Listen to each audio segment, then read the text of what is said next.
So I've got Mr. John Dean here. John Dean has been working with me. Was it before or before COVID, right? It was before. No, it was right at when COVID started. Right. Okay. So Yeah, 4 years yeah, go by fast. yeah. So John's been primarily on the face-to-face side of the business, like David Heath earlier. And the reason I pulled him up here, he's very good at what he does. He was in final expense to start with three-letter IMO, moved over to me, writing 20, 25,000 a month, pretty standard issue. Then made his transition to Medicare, wrote a ton of business for years. You've probably seen him on my channel. If you see my videos, you've done a couple of these kind of style content with him. And now you've moved back into a little bit more of the final expense arena. So purpose here is just to kind of talk business, his career, what he does to get in the door to sell final expense, where Medicare plays into this these days, and really just to have an overall kind of perspective on the business. So, Yep. so how did you get into insurance? Let's start there. Oh, wait a minute. Check your mic here. Let's make sure it's on so they can hear you. If you can pull it out, is it blinking blue? Yeah, we're good. Okay, they can hear us. Okay.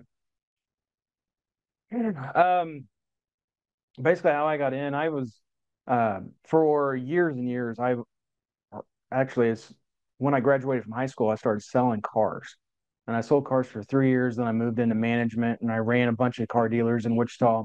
So I've always been in front of somebody selling something. And I got so burnt out on the car business because I did it for 20 years.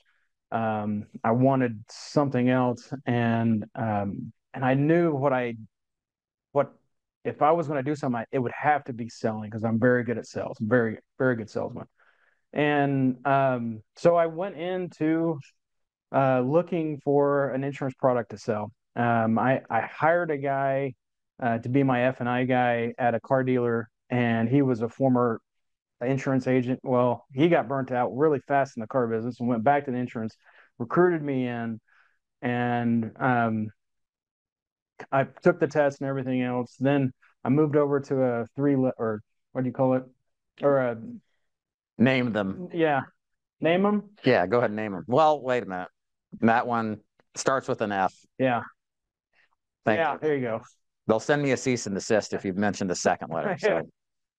So, So went into that.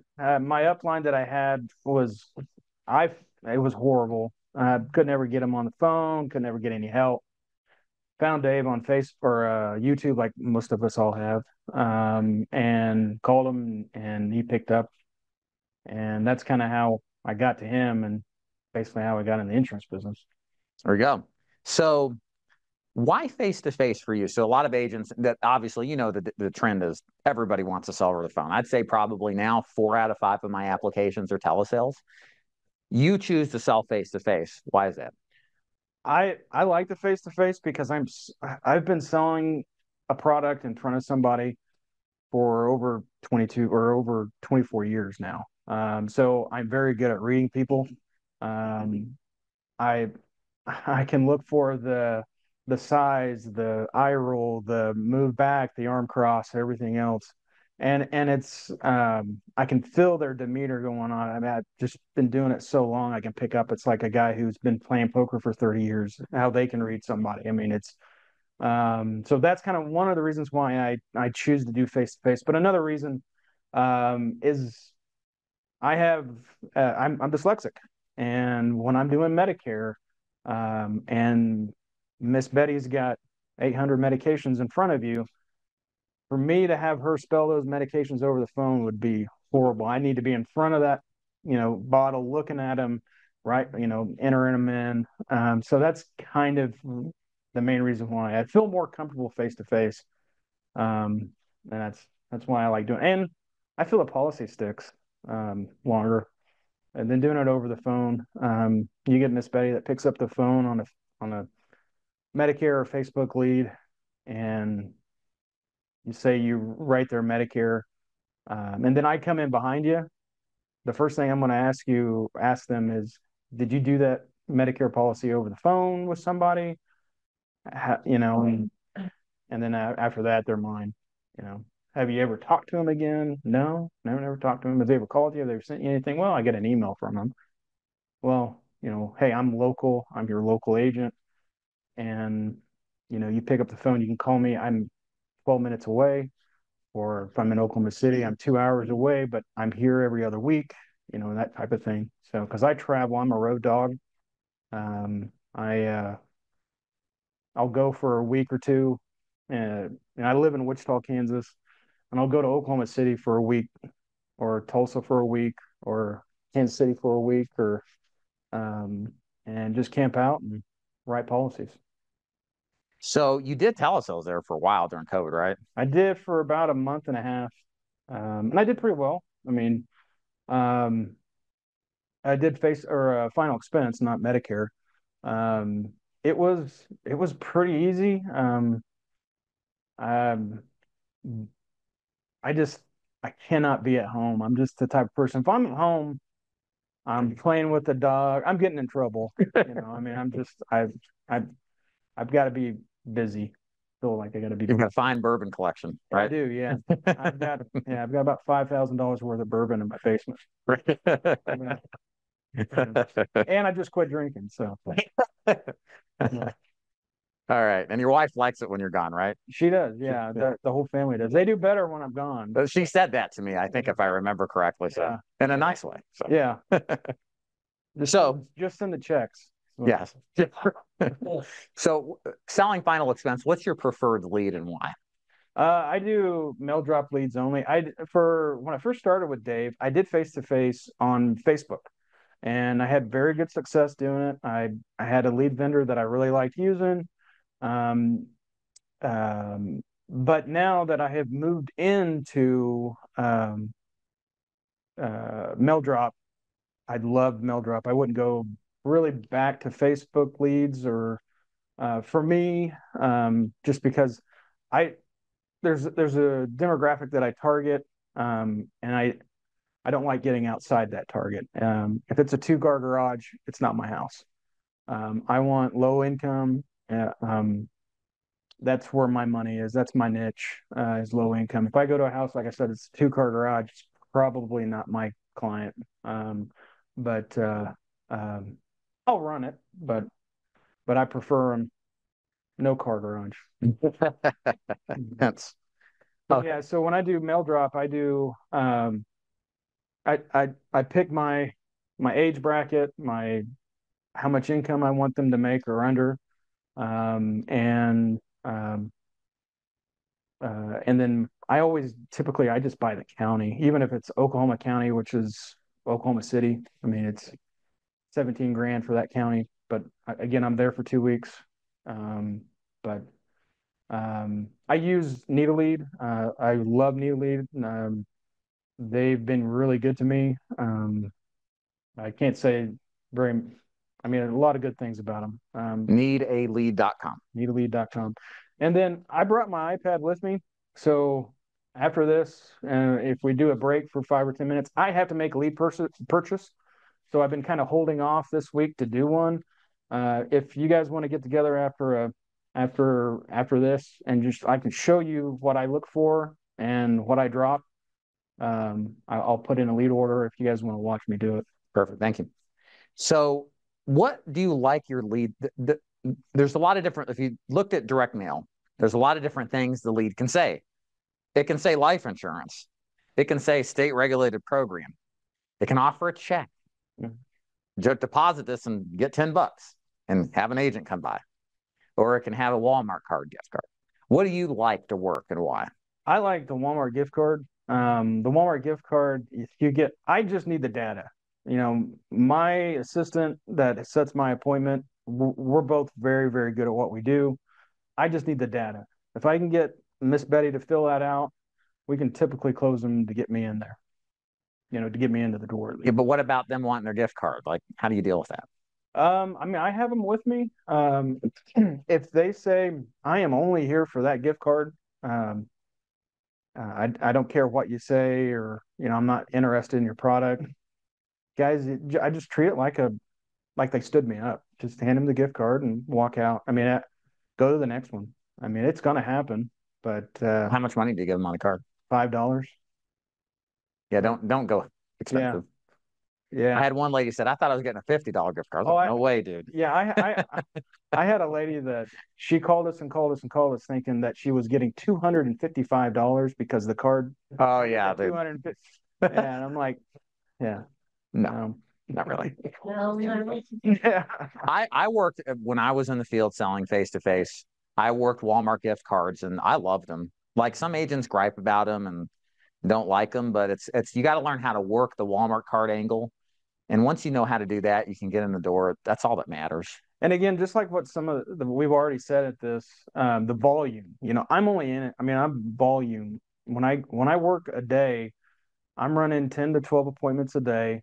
So if let's say it's a 10 appointment day, I'm going for 3 to 4 sales. I'm not going for 10 sales. Yeah, that'd be great. Again, like what Oscar said, we'd be at the wins if we could sell 10 on a 10 appointment day. But 3 to 4 will definitely pay the mortgage and more. So yeah, for sure. um, So you pivoted in 2020 or so to do Medicare. Mhm. What had that been like? And how does that compare to final expense? um, it's the same client you're talking to. Um, the it's so much easier. It's you're selling free insurance, kind of.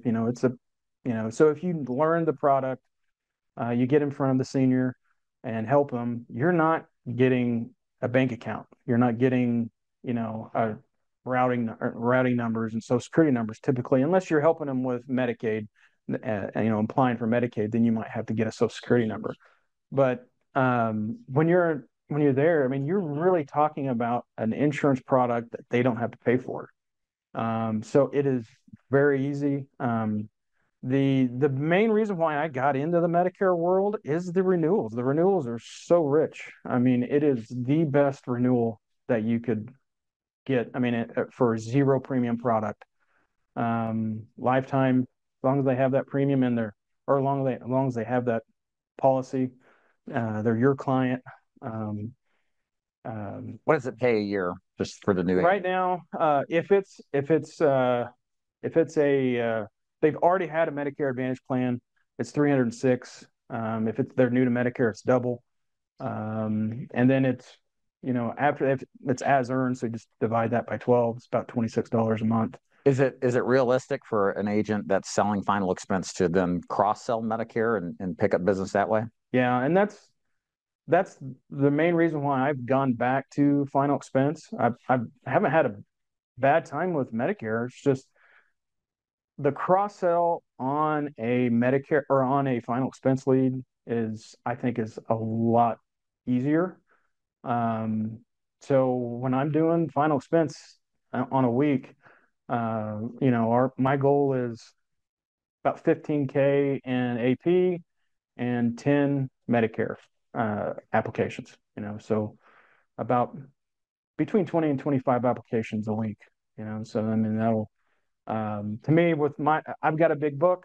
If I write, between 7 to 10 Medicare plans a week off of final expense, with what I do lose from people that just leave, which is kind of a smaller percentage, or the people that die, I'm filling the what I lose and still building a book because I'm always building a book. You're cross-selling that many. Oh yeah, I mean yeah, I mean it's easy. You throw out a little, in our area, real big in our area is food benefits. You got Miss Betty who's got very low income. You ask the right questions, you know, and then say, well, I'm not getting that food benefit. You just throw out kind of a little bit of a bait, and I don't know. I know we're kind of Medicare's rules and everything, and then from there you get your scope and everything else going after that. That's rules, right? Oh yeah, yeah, yeah.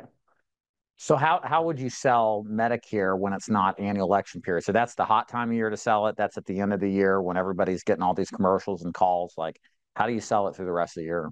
So that's another reason why I don't want a two-car garage. I want a low income because if they're in a low income, they have the low income subsidies or the duals. Yeah, and you can write those year round. Yeah, And the area that I live in, Wichita, or in the middle of America, we get a lot of weather, and yeah, the special election periods, and then you run into people that are turning 65, when you're doing final expense, or you know, or let's say they're disabled and they just got Medicare. You find those a lot too. So take us through like a typical presentation. So they filled out the Walmart gift card. You guys have set the appointment. What do you do getting in the door? So as soon as I get in the door, a lot of people say they want the table. Man, I want wherever they feel comfortable. If they feel comfortable on the couch, on the stoop in their front yard, or wherever, I'm sitting right beside them. And I don't build very much rapport. I go right into it. Miss Betty, you filled out this card that said, or that you were looking for information about the new final expense programs in your area. That's what I do. That's what I help people in. My bread and butter is actually Medicare, but and during the off season of Medicare, I do final expense, and I help my seniors with final expense. And then I have a sheet that I fill out, just kind of my intake sheet that I built myself, and I don't really follow the same questions, that I had. It's all depends on the situation, but Miss Betty, what was your date of birth? Blah blah blah. And so, Miss Betty, just so you know, I'm going to ask you a few personal questions. Don't worry, it's nothing about your love life, but it is about your health. And she might like that, actually. Right, but that's what I'm kind of looking for, is that smile. Yeah, right. Chuckle. And so, Miss Betty, on a scale from 1 to 10, 10 being the best health you could have, where do you think you would fall? She answers, and then I said, well, why would you say a 6? I have type 2 diabetes. I have high blood pressure, and my doctor just recently put me on Eliquis for my heart. So I'm writing all that down. And then I ask her about how many medications besides the over-the-counter products that you might take, but how many medications does your doctor have you taken? Now I'm taking 7. Are you taking anything for, and even if she said it, are you taking anything for diabetes? What are you taking for diabetes? What else does your doctor have you besides Eliquis for your heart? Are you taking uh, whatever? And blood pressure. About how many medications are you taking? One medication for your blood pressure, or is it multiple?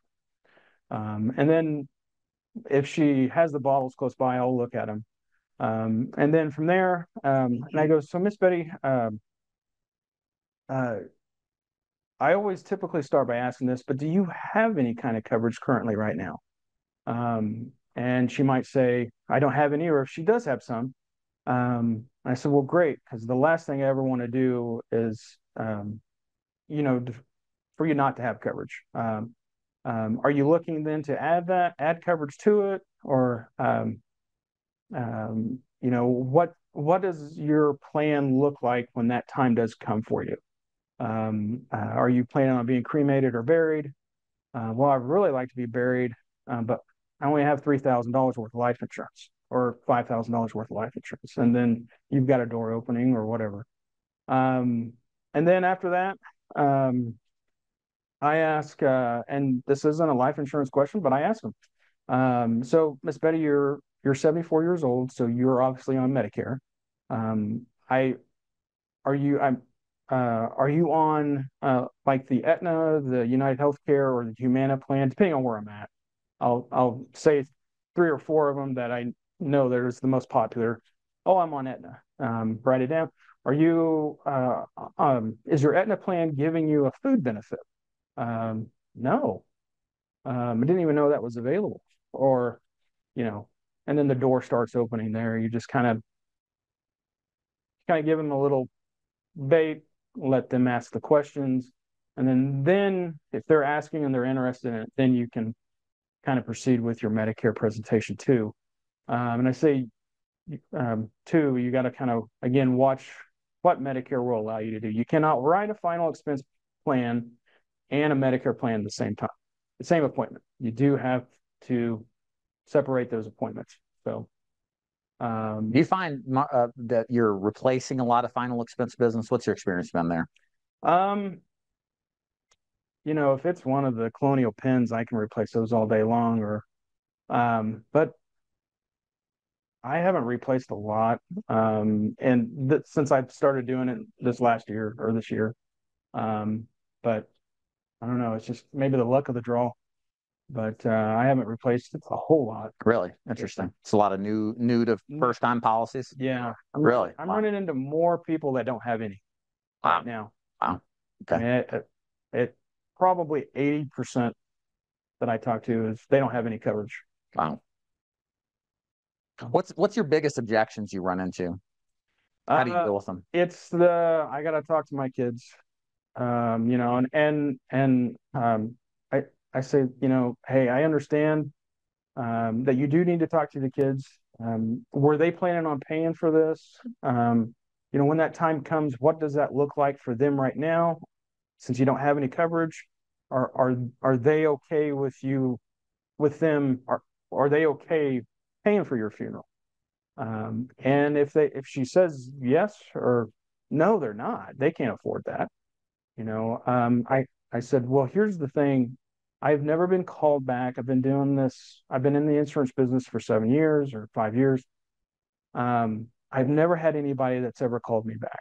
I said, our biggest thing when it comes to life insurance is you have to make this a priority, guys. We didn't make it a priority before this, and now we know we have to have it. And if you don't make it a priority right now, you probably won't, and your kids will have to pay the bill at that time, or come up or do what's that? Yeah, Car washes. yeah, or the GoFundMe. GoFundMe.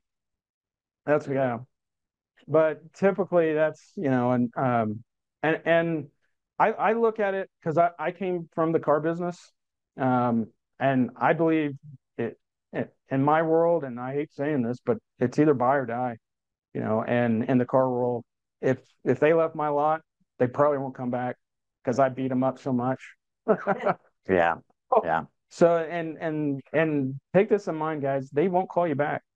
They will never call you back. Have you ever been called back? Christmas, and they want coverage.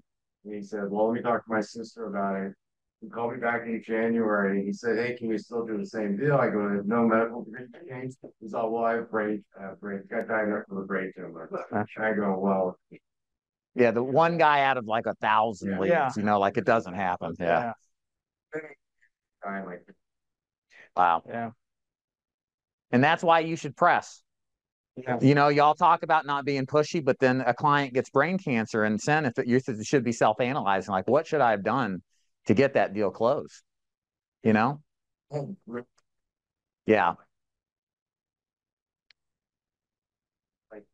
was like over an hour, and he couldn't find the bank information. It was Saturday, and he wasn't computer literate, and that was what the other holdup was. He couldn't find his doc. Yeah. Any questions for John? Face-to-face, lead, sales process? Let me get my mic here. 1 second. There's one right. Yeah. Hold on 1 second. Yeah. Oh, I'll use this one. It's fine. David. Yeah, it was interesting because hearing how you kind of just go into your presentation, you said you have kind of your intake sheet and all that. Do you kind of went into date of birth, got some, you asked her, I'm going to ask you some basic questions. How do you kind of go about getting their why, or like building that urgency to make a decision today? Could you touch on how you kind of go about that? Yeah,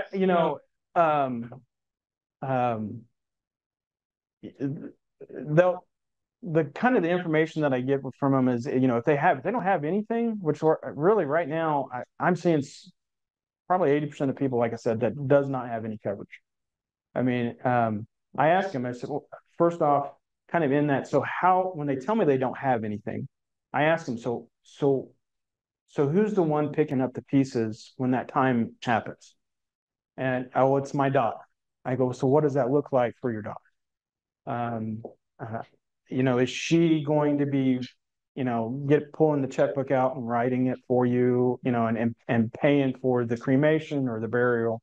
Or does she have to come up with the funds, buy a GoFundMe, and you just kind of got to build the why that way. And I always kind of focus on the kids, and you run into some people that don't have any kids or they don't have anything to do with their kids, and it's sister or whoever. I mean, if it's, if they don't have anybody, and I go, well, what does that look like for you then if you die today?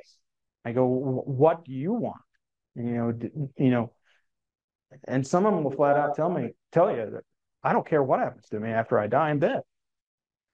And that's a little harder to build the why on those particular ones. But well, I just don't want to be sitting in my apartment after I'm dead. I want to be taken care of.